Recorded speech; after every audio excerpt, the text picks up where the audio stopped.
Bismillahirrahmanirrahim. Assalamu alaikum students. My name is Fizan Farooq and welcome to my YouTube channel. In today's video, we are going to discuss commencement and cessation rules in partnership. तो सबसे पहले ये highly recommended है कि जिन्होंने partnership part 1 नहीं देखा है तो वो हमारे चैनल से इसको पहले देख लीजिए, इसके बाद इस वीडियो को कंटिन्यू कीजिएगा, अदरवाइज आप खो जाएंगे। ठीक है, अब कमेंसमेंट एंड सीजेशन क्या होती है इसको जरा ध्यान से समझना। सबसे पहले बात ये है कि देखो, पार्टनरशिप एक फर्म है जिसमें एक से ज्यादा लोग हैं, ओनर हैं, पार्टनर्स हैं। अब हमने जो पार्ट 1 में क्वेश्चंस किए थे, ठीक है, उसके अंदर क्या था कि दो पार्टनर हैं, सेवरल ईयर्स से हैं, मैनी ईयर्स से हैं, और वो पार्टनरशिप चला रहे हैं। जस्ट प्रॉफिट डिस्ट्रीब्यूशन को हमने सीखा था वहां पे। अब क्या होगा, पार्टनरशिप होगी, दो पार्टनर होंगे, तीसरा पार्टनर ज्वाइन इन करेगा। तो भाई जो दो पार्टनर पहले से है ना, उनके लिए ऑन गोइंग है। उनके लिए क्या है? उनके लिए ऑन गोइंग है। ऑन गोइंग का मतलब ये होता है कि वो पहले से हैं, कंटिन्यू बिजनेस कर रहे हैं। For them it's on going rules of basis period. लेकिन जो नया पार्टनर आएगा उसके लिए ये बिजनेस में कौन सा साल होगा? पहला साल। उसके लिए बिजनेस में कौन सा साल होगा? First year. फर्स्ट ईयर होगा तो फिर सेकंड ईयर के रूल्स भी आएंगे। पहले फर्स्ट ईयर के रूल लगेंगे, फिर सेकंड ईयर, फिर ऑन गोइंग। और आपको पता है कि स्टार्टिंग के 2 सालों में ओवरलैपिंग ऑफ प्रॉफिट भी होती है। तो जो न्यू इन पार्टनर है उसके लिए फर्स्ट ईयर, जो पहले से कंटिन्यू कर रहे हैं उनके लिए ऑन गोइंग के रूल्स लगेंगे। इसी तरह पार्टनरशिप चल रही है, यानी ऑन गोइंग रूल्स लग रहे हैं। एक पार्टनर ने रिजाइन कर दिया या एक पार्टनर ने छोड़ के चला गया, तो उस इंडिविजुअल पार्टनर के लिए हम जो रूल अप्लाई करेंगे उसको बोलेंगे लास्ट ईयर रूल। उसको क्या बोलेंगे? Last year rule. जो पहले से पार्टनर हैं उनके लिए ऑनगोइंग चलता रहेगा, लेकिन जो पार्टनर छोड़ के चला गया है उसके लिए क्या लग जाएगा? Last year rule. कैसे सॉल्व करते हैं? एक एग्जांपल क्वेश्चन आपकी स्क्रीन पे अब नजर आ रहा होगा। Alex, Arson and Josh has been in partnership for number of years. ठीक है भाई, ये लोग बहुत सालों से पार्टनरशिप में थे, यानी इनके लिए ऑनगोइंग चल रही है ना पार्टनरशिप, ऑनगोइंग। 2 साल का प्रॉफिट है, ईयर एंडेड है, फर्स्ट एंड सेकंड, तो हमें पता है दोनों साल का अलग अलग काम करना होगा। The relationship is often precious and there have been a number of dispute. दोनों में गड़बड़ हो रही है, इन लोगों में लड़ाई झगड़े चल रहे हैं। अब इन्होंने क्या किया? राफा को एडमिट किया। कब? 1 जनवरी को राफा ने पार्टनरशिप को ज्वाइन किया। सबसे पहले ये देखो कि ये कौन से ईयर एंड में राफा ज्वाइन कर रही है। यानी मैं कहूँ ये जो फर्स्ट ईयर एंड है मेरा, इसमें मेरे पास कौन कौन था, ऐसे ही मैं समझाने के लिए लिख रहा हूँ। ठीक है, फर्स्ट ईयर एंड में मेरे पास एलेक्स था, अर्सन थी, और जॉश था। राफा 1 जनवरी 21 यानी सेकंड टैक्स ईयर, सेकंड जो ईयर एंड दिया हुआ है, आप देख लो 1 जनवरी 21 30 सितंबर 2020 में फॉल करता है ईयर एंड में, कि 30 सितंबर 21 ईयर एंड में फॉल करता है? तो ऑब्वियसली सेकंड में फॉल करता है। तो हमारे पास जो सेकंड ईयर एंड है उसमें कितने पार्टनर्स हो गए? 4। यानी जो फर्स्ट ईयर एंड है उसमें थे 3 लोग, यानी profit distribution what ever the working will be, वो जो है वो 3 लोगों के लिए होगी। और जो इसके बाद का ईयर एंड है वो वर्किंग जो है वो कितने लोगों के लिए होनी है? 4 के लिए। आइए कैसे करते हैं, ध्यान से देखिएगा। सबसे पहले हमने आपको रूल बताया था कि जितने पार्टनर्स होंगे उतने ही कॉलम बनेंगे। तो एलेक्स, आर्स, फिर हमारे पास है जॉश, और फिर है हमारे पास राफा, और लास्ट कॉलम होता है टोटल का। ठीक है, टोटल का नाम पहले भी बना सकते हैं लेकिन हम एंड पे बनाते हैं। सबसे पहले ये पहला ईयर एंड है ना, ईयर एंडेड 30 सितंबर 2020, यानी 1 अक्टूबर 2019 से स्टार्ट हुआ होगा और 30 सितंबर 2020 तक राफा इसमें नहीं है। कैसे सॉल्व करते थे? पार्ट 1 वीडियो देखी होगी, सैलरी लेते थे। क्वेश्चन अब एक बार पूरा पढ़ लो, पॉज करो, एक बार क्वेश्चन पूरा पढ़ लो, बहुत ज्यादा डिटेल है। राफा के आने से पहले की डिटेल ये है, और राफा के ज्वाइन होने के बाद की डिटेल नीचे गिवन है। तो हम राफा के ज्वाइन होने से पहले की डिटेल पढ़ते हैं। ये सैलरीज हैं, capital balance, interest on capital, interest on capital के लिए ही कैपिटल बैलेंस गिवन होता है, ठीक है। सैलरीज 15,000, 15K, 12K और 10,000। राफा तो अभी है ही नहीं ना, इस ईयर एंड में राफा ने ज्वाइन ही नहीं किया था। 37,000 in total. Interest on capital eight the rate of 5% of their respective Capitals, यानी ये 100,000 इंटू 5%, 80,000 इंटू 5%, 40,000 इंटू 5%। जरा कैलकुलेटर चलाइएगा तो 5,000 आ गया, 8 5 4,000 आ गया, 40,000 इंटू 5 तो 4 5 2,000 आ गया। राफा तो थी ही नहीं। 11,000 इन टोटल। और इसके बाद हम ईयर एंड पूरा है तो टोटल कर लेंगे। 20, 16 और 12, 20, 16 एंड 12, और ये आ जाएगा हमारे पास 48। कैलकुलेशन चेक कर लीजिएगा, कॉन्सेप्ट सीखना मकसद है, कैलकुलेशन तो हो ही जाती है। प्रॉफिट शेयरिंग भाई कैसे शेयर करते थे? इक्वली, ठीक है। इक्वली मतलब 3 लोग हैं तो 1 डिवाइडेड बाई 3। अब इसकी वर्किंग क्या होती थी देख लीजिए, यहाँ पे मैं छोटी सी वर्किंग कर लेता हूँ नीचे। भाई इनको प्रॉफिट हुआ था 103,500 का। इसमें से कितना सैलरी और आईओसी के नाम पे बांट दिया, से इन्होंने 48,000 डिस्ट्रीब्यूट कर दिया, तो कितना बच गया? 103,500 का ये प्रॉफिट है। 48,000 ऑलरेडी डिस्ट्रीब्यूटेड है, कितना बचा? कितना बचा? तो 55,500 बचा, और इक्वल शेयर करना है 3 लोगों में तो 1/3। कितना कितना कितना कितना मिलेगा?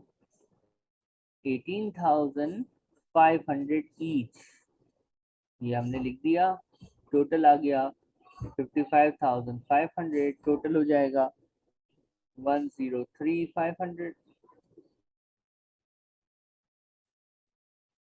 38,500, 34,500 और 30,500। राफा तो इस पीरियड में थी ही नहीं।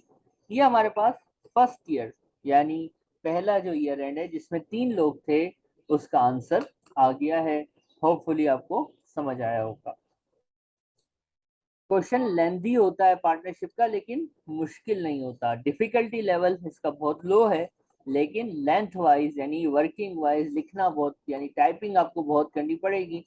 प्रैक्टिस एक्सेल पे कीजिए, कॉपी पेन को रख दीजिएगा, क्योंकि कॉपी और पेन पे पेपर में सॉल्यूशन नहीं देना आपको। टीएक्स में आपको जो पेपर सॉल्व करना है वो एक्सेल शीट्स पे यानी स्प्रेडशीट पे, ऑनलाइन जो आपका पेपर है सीवी, आपको स्प्रेडशीट की प्रैक्टिस होनी चाहिए, वरना आपको जितना भी अच्छा आता हो आपका पेपर पूरा नहीं होगा, ठीक है। अब हम नेक्स्ट ईयर की बात करेंगे। देखो सेकेंड ईयर जो है उसके लिए छोटी सी वर्किंग करते हैं। ये ईयर एंड है ना, 30 सितंबर, ठीक है। 30 सितंबर 21 ईयर एंड मैं यहाँ लिख रहा हूँ, यानी 1 अक्टूबर 2020 से स्टार्ट हुआ होगा और 30 सितंबर 21 पे ये एंड हुआ है। अब ये ऊपर से आ रहा है, ठीक है। ये ईयर एंड है और ये इसका अमाउंट भी लिख लेते हैं, ठीक है। 128,000। इसे समझाने के लिए वर्किंग है, मैंने पहले भी ये सिखाई है। राफा ने कब ज्वाइन किया? क्या ईयर के स्टार्ट पे, क्या ईयर के एंड पे? नहीं, इन बिटवीन द ईयर इसने ज्वाइन किया है। तो क्या मतलब हुआ, इस साल के कितने हिस्से हो जाएंगे? 2। एक होगा विदाउट राफा और दूसरा होगा विद राफा। राफा ने ज्वाइन किया भाई 1 जनवरी 21 को, मीन्स टू से जनवरी टिल सितंबर, यानी ईयर एंड तक तो रहेगी ना। जनवरी में आई है तो जनवरी से सितंबर, ये कितने मंथ्स होते हैं? 9 मंथ्स। यानी प्रॉफिट 128,000 का है। 9 मंथ्स का कितना हुआ? 9/12। ये पार्ट 1 की वीडियोस अगर आपने देखी है तो वहां पे हमने इसको ईयर को किस तरह प्रोरेट करते हैं बहुत डिटेल में बात की थी। अब ये हो गया 9 मंथ्स विद राफा। तो भाई बाकी कितने रह गए? जनवरी में राफा आई है तो भाई अक्टूबर से लेके जनवरी तक राफा नहीं थी, मींस 31 दिसंबर लिखने में कोई मसला? 1 जनवरी को राफा आ गई तो एक दिन पहले तक राफा नहीं थी, यानी ये कितने मंथ्स हुए, अक्टूबर नवंबर दिसंबर, 3 मंथ्स, यानी 128,000 इंटू 3/12, ये आंसर आ जाएगा कि भाई विदाउट राफा जो है वो कितना प्रॉफिट है। अब ये जो है ये तो सिंपल वर्किंग हमने कहीं करके रख दी, एग्जामिनर को दिखा दी, टेबल यही चलेगा ना। अब ये ईयर एंड है, अब ईयर एंड के कितने हिस्से हो जाएंगे, 30 सितंबर 2020 ये ईयर एंड है। पहले हम काम कर लेंगे 3 मंथ्स का अलग, आप पूरा 3 मंथ्स लिख दें तो अच्छा है, यानी इसको यूं भी लिख सकते हैं जैसे हमने नीचे अभी किया है ना, ये 1 अक्टूबर 2020 से 31 दिसंबर 2020, 3 मंथ्स। अब जरा देखना यहीं पे सारा डेटा भी अवेलेबल है, ये राफा के आने के बाद, ये देखिए मैं इसको हाईलाइट भी किया हुआ है, ये राफा के आने के बाद सैलरी। अब ये देखो एनुअल चीजें है ना, साल की, अब सैलरी है, ये सबकी सैलरीज हैं, अब ये पूरे साल की सैलरीज हैं, तो क्या हम इसको पूरे साल की ले सकते हैं, नहीं सर, हम तो 3/12 करेंगे। लेकिन अब मुझे बताओ, ये तो राफा के आने के बाद की सैलरीज है, राफा के आने से पहले की सैलरी कितनी है सर ये, तो भाई आप मुझे बताइए जो 3 मंथ्स अप्लाई करोगे वो कौन सी बेसिस, कौन सी सैलरी की बेस पे अप्लाई करना चाहोगे। आपसे अगर मैं पूछूं कि अगर आप 3 मंथ्स अप्लाई करोगे तो 3 मंथ्स में क्या राफा हमारी पार्टनर थी, नहीं थी, तो अब कौन सा डेटा लेंगे, बिफोर राफा वाला या आफ्टर राफा वाला, तो सर ऑब्वियसली जब राफा पार्टनरशिप में थी ही नहीं तो हम बिफोर बिफोर राफा वाला डेटा लेंगे। यानी इन दिस केस अगर मैं बात करता हूं कि हम 15,000, 12,000 और 10,000 इंटू 3/12 करेंगे तो आपको कोई इशू तो नहीं, क्योंकि राफा के आने के बाद सैलरी चेंज हुई है, राफा के आने से पहले तो वही सैलरीज चलेंगी। तो हम 15,000 यानी ये डेटा जो है बिफोर राफा वाला उस पे अप्लाई करेंगे 3/12। थोड़ा सा क्लियर कर लेते हैं स्क्रीन को और हम इसको कैलकुलेट करते हैं। 15,000 इंटू 3/12 तो 3750,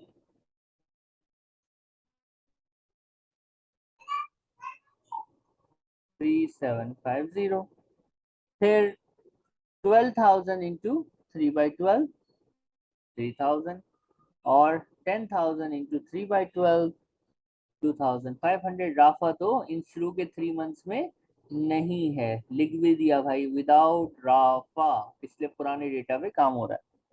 9250 आईओसी, राफा के आने के बाद कैपिटल पे कोई चेंज नहीं है, लेकिन हम राफा से पहले वाला डेटा ही यूज कर रहे हैं, ठीक है। लेकिन 3/12 100,000 इंटू 5% इंटू 3/12 कितना आएगा, 1250। 80,000 इंटू 5% इंटू 3/12 1,000।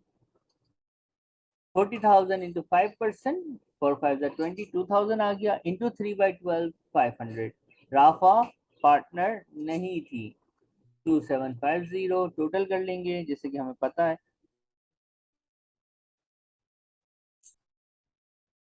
अब हमने टोटल लिखा, अब जब ये बीच में ईयर को 2 हिस्सों में पार्ट करते हैं तो हम इंडिविजुअल पार्टनर्स का टोटल नहीं करते, सिर्फ टोटल एक कॉलम का टोटल करते हैं, बैलेंस के लिए नीचे वर्किंग हुई भी है।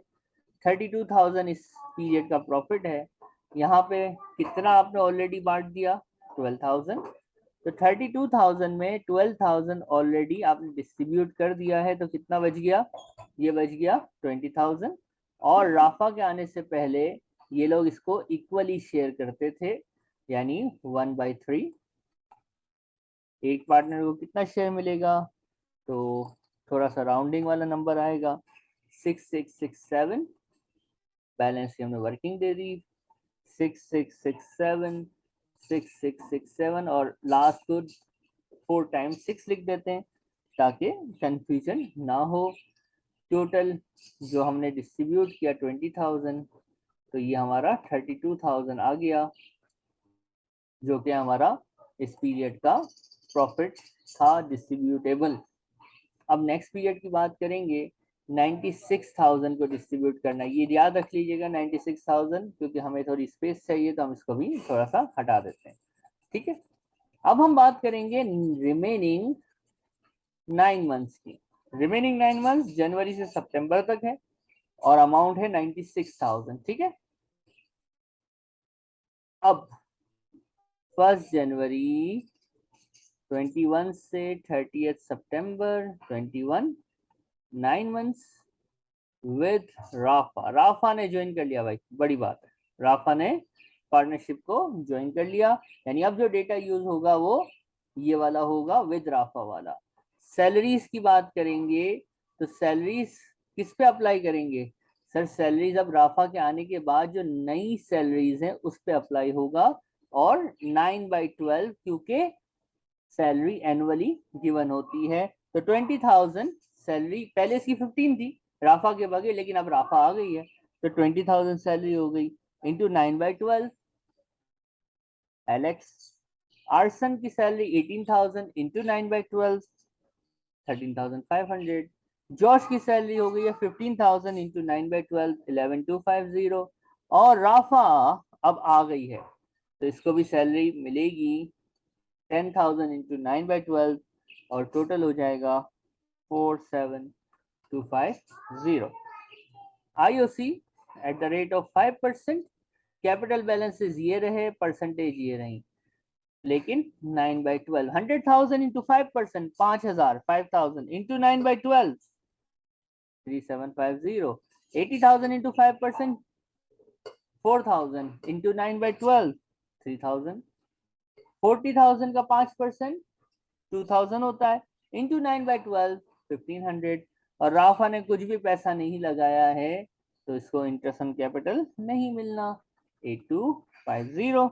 अब इसकी वर्किंग बैलेंस आएगा ना, balance balance balance balance balance, हमने अभी वर्किंग की भी थी कि भाई 128,000 का 9/12 कितना आया था, 96,000, मैंने अभी कहा था याद रख लेना। अब इस 96,000 में से ये डिस्ट्रीब्यूट हुआ है ना, क्योंकि ये 32 तो पुराना है, फर्स्ट 3 मंथ्स का है, तो 47,000, और ये हमने 47,250 एड अप करके भी लिख सकते हैं, और 8250 हमने बांट दिया है 96,000 में से, कितना बचा सर? कैलकुलेटर यूज करते हैं, तो ये बच गया है बैलेंस, ठीक है, ये बैलेंस की वर्किंग है। अब बैलेंस बांटना है, बैलेंस बांट दो भाई।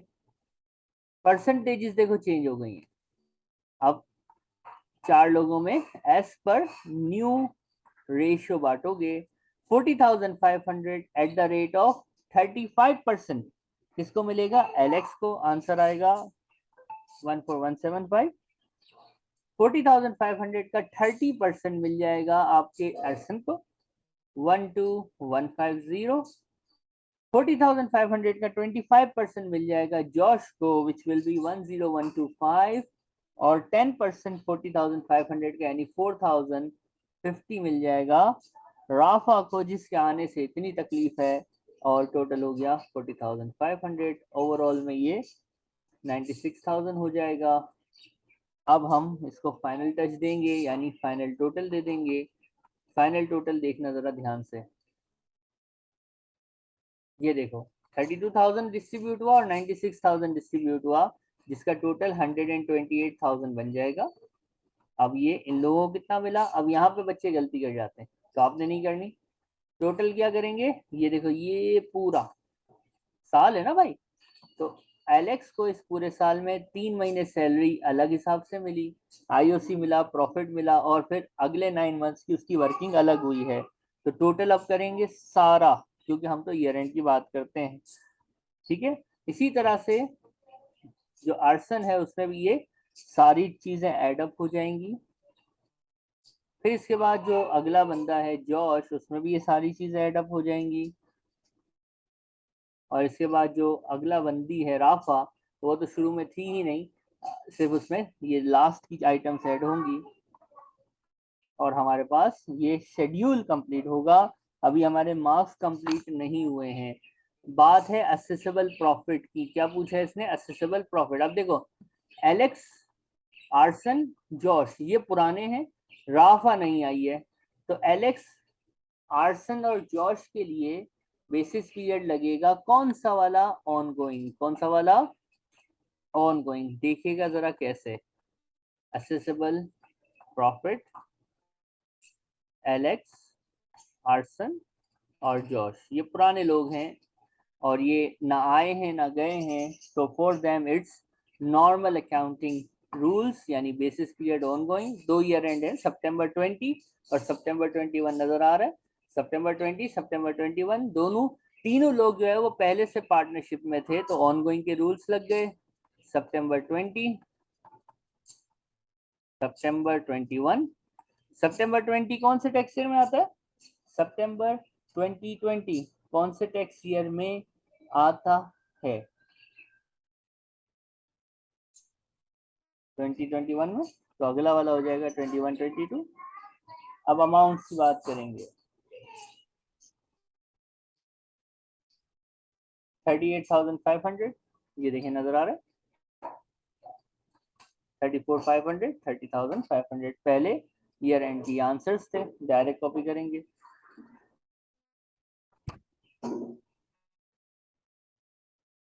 और ये हो गया basis period for these 3 partners.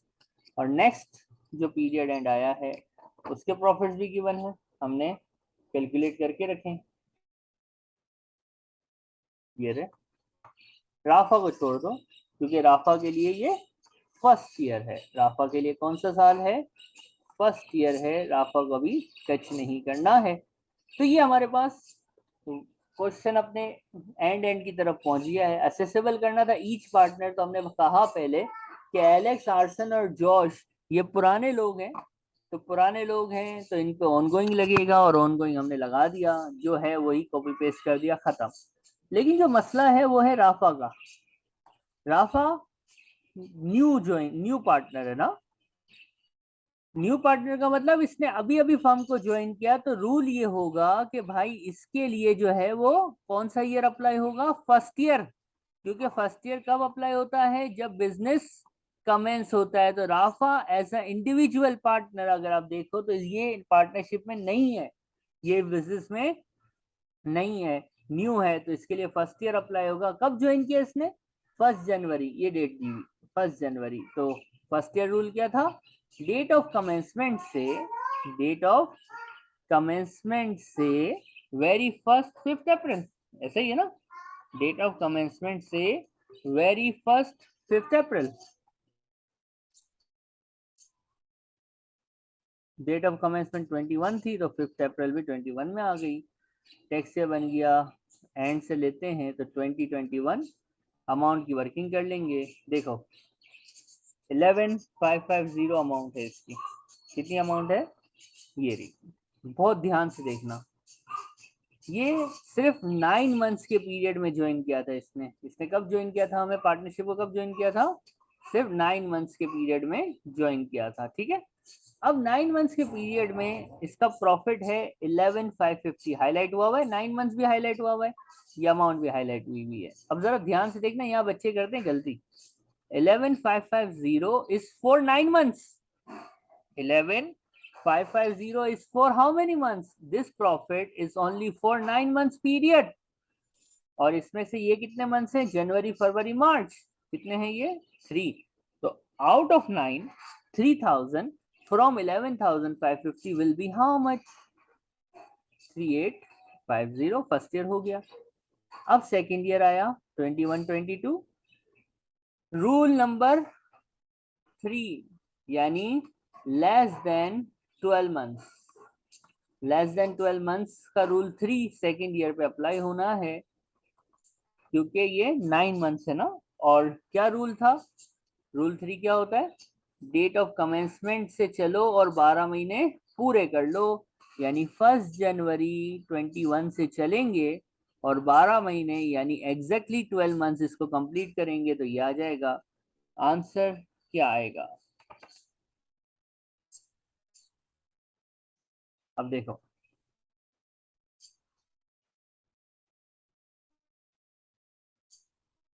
11,550 तो ये 9 मंथ्स हो गए। ये हमने बेसिस पीरियड में बहुत बार किया है। ये कितने मंथ्स हैं? ये जो आपने पीरियड बनाया, जब रूल नंबर 3 अप्लाई होता है तो एग्जैक्टली कितने मंथ्स होते हैं? 12। तो मैंने क्या तरीका सिखाया था कि ये जो पूरा अमाउंट है 9 मंथ्स का ये तो आ जाएगा, लेकिन बाकी जो रह जाएंगे कितने मंथ्स? 3 मंथ्स। वो कहाँ से ले लेना? अगले में से। अगला कहाँ है? तो क्वेश्चन में एक लास्ट लाइन गिवन है। क्वेश्चन में एक लास्ट लाइन गिवन है, इसको पढ़ो। क्या लिखा हुआ है? अगले साल यानी 22 का ईयर का प्रॉफिट 140 है। ईयर का प्रॉफिट 140 है। अब जरा ध्यान से देखना, ध्यान से। 140 is the profit for the year. कितने लोग हैं? ये पार्टनरशिप का प्रॉफिट है तो पूरा इसको तो नहीं देंगे। इसका शेयर कितना परसेंट है? 10%। राफा का शेयर देखो कितना परसेंट है? जस्ट 10%। कितना आया? तो राफा को सर 14,000 मिलना है। अब 14,000 तो पूरे साल का है। 14,000 तो पूरे साल का है। इसमें से इसको कितना शेयर मिलना चाहिए? यानी 12 मंथ्स। हमारा ये रूल नंबर 3 अप्लाई होता है तो एक्जैक्टली 12 मंथ्स होते हैं। 9 मंथ्स का प्रॉफिट 11,550 हमने लिख दिया। कितने मंथ्स कम थे 12 मंथ्स करने के लिए? 9 मंथ्स हो गए सर। 12 माइनस 9 इज 3, तो 3 मंथ्स हमने अगले में से ले लिए। तो 14,000 इंटू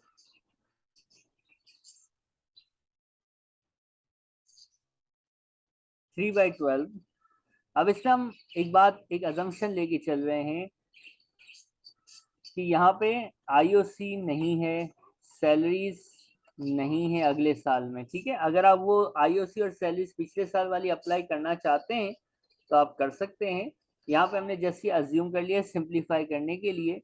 पेपर के अंदर क्या करना है, तो पेपर में अगर इस तरह का क्वेश्चन है तो आपने आईओसी और सैलरीज को भी देखना है। कैसे देखेंगे? अगर आपको मैं करके दिखा दूं तो आपके लिए आसानी हो जाएगी। देखो, इसको फिर अगर आप इस तरह से करो कि भाई 140,000 आपका प्रॉफिट था। अब इसको आप पूरा शेड्यूल बनाओ। कैसे शेड्यूल बनाओगे कि भाई 140 था, इसमें से सबको डिस्ट्रीब्यूट होना है। कैसे डिस्ट्रीब्यूट होगा देखो जरा, जल्दी से कर लेते हैं क्योंकि ये अब आसान सी चीज है। एलेक्स, आर्सन, जॉश और राफा, टोटल का कॉलम होगा सैलरीज और IOC eight the rate of 5% और फिर बैलेंस की वर्किंग। अब देखो जरा यहाँ, ये सारा डेटा आपके पास है। न्यू सैलरीज है ना राफा के साथ, वो सैलरीज ले लेंगे, आईओसी ले लेंगे। ठीक है, सैलरीज लिख पाइए, शाबाश। अब ये पूरा साल है ना, ईयर एंड 30 सितंबर 22। 20,000, 18,000, 15,000 और 10,000, टोटल 63,000 हो गया। आईओसी 5%, वही कैपिटल बैलेंस इस पे 5% लग रहा है। राफा का तो कोई कैपिटल है ही नहीं। 74,000 डिस्ट्रीब्यूट हो गया। 140,000 का प्रॉफिट था, 74 डिस्ट्रीब्यूट हो गया, कितना बचा? 66। 140 कहाँ दिया हुआ है? ये देखो, ये लास्ट लाइन में ये रहा। 140 में से 74 डिस्ट्रीब्यूट हो गया, 66 बच गया। और रेशियोज क्या है देखना सारा, 35%, 30%, 25% और 10%। ये रेशियोज गिवन है। अब इन रेशियोज के हिसाब से हम क्या कर देंगे, इनको डिस्ट्रीब्यूट कर देंगे। हमें तो राफा ही चाहिए अभी, लेकिन हम चले पूरा कर लेते हैं। अब रेशियोज क्या थे देखो, 35 रेशियो 30 रेशियो 25 रेशियो 10। अब इसको जरा डायरेक्टली अप्लाई कर दो। 66,000 का 35%, फिर इसका ही 66,000 का 30%,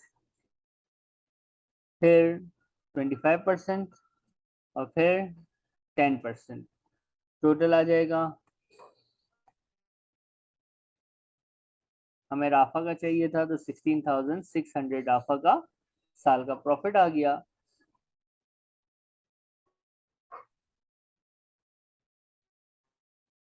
थ्री मंथ्स बाई 12 और हमारे पास बेसिस पीरियड का आंसर फॉर राफा। वर्किंग ज़्यादा है, चीज़ मुश्किल नहीं है, लेकिन वर्किंग बहुत ज़्यादा है, इसलिए ये थोड़ा सा टाइम लेती है। और ओवरलैप प्रॉफिट अगर निकालना हो तो क्या आएगा ओवरलैप प्रॉफिट, इन दोनों को ऐड कर लो, ये दोनों को ऐड कर लो। और एक्चुअल प्रॉफिट्स क्या थे, एक ये एक्चुअल है और एक ये एक्चुअल है, यानी 38, यानी अगर मैं इसको सॉल्व करूं ओवरलैप को तो 3850 प्लस 15,700 ये मेरा असेसेबल प्रॉफिट है, माइनस 11,550 और 16,600 मेरे पास ओवरलैप प्रॉफिट आना चाहिए। कैलकुलेटर यूज करते हैं और ओवरलैप प्रॉफिट भी आपको बता देते हैं।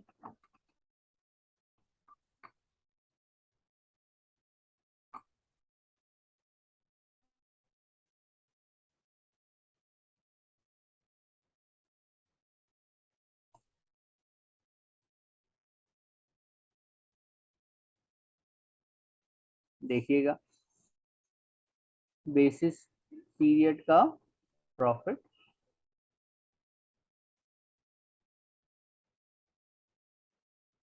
3850 प्लस 15,700 माइनस एक्चुअल प्रॉफिट 11,550, 8,000 हमारे पास ओवरलैप प्रॉफिट आ गया है।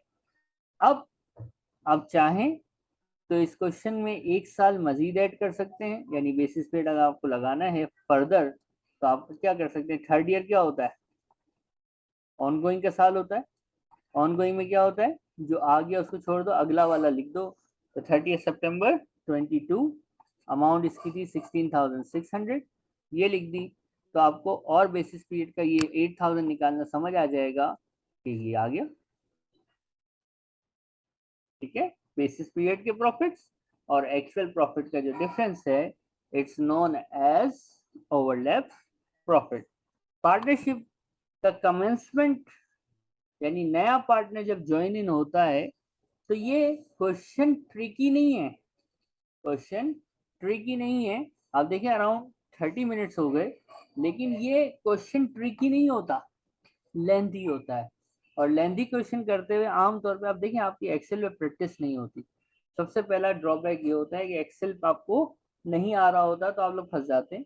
आपको पेपर में समझ नहीं आ रहा होता कि ये मैं कितना टाइम इसको एलोकेट करूं। अब आप इस पे बहुत ज़्यादा टाइम लगा देते हो।